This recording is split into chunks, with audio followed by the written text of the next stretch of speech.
এতিয়ালৈকে 38 জন ব্যক্তিক গ্ৰেপ্তাৰ কৰা হৈছে আৰু মই অসমৰ ৰাইজক কৈছো যে ট্ৰেডিংটো কমপ্লিট ইলিগেল কোনো মানুহৰ হাততে এনেকুৱা যাদু নাই যে যোনে 30% 25% ইন্টাৰেষ্ট দিব পাৰে এপৰ জৰিয়তেও হৈ আছে মেনুৱেলিও হৈ আছে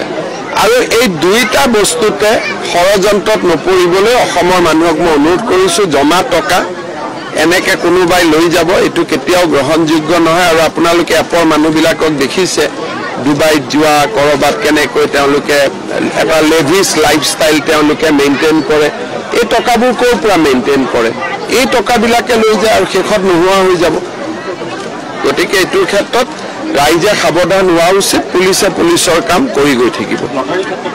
লটাৰী ক্ষেত্ৰত লটাৰীটো ইলিগেল অসম আৰু লটাৰী তীৰ সকলো ক্ষেত্ৰতে আমি ব্যৱস্থা ল'ব লাগে কিন্তু এটাই পুলিচ কাম গোটেইবোৰ কৰাৰো অসুবিধা কৰি গৈ থাকিব লটাৰী 100% ইলিগেল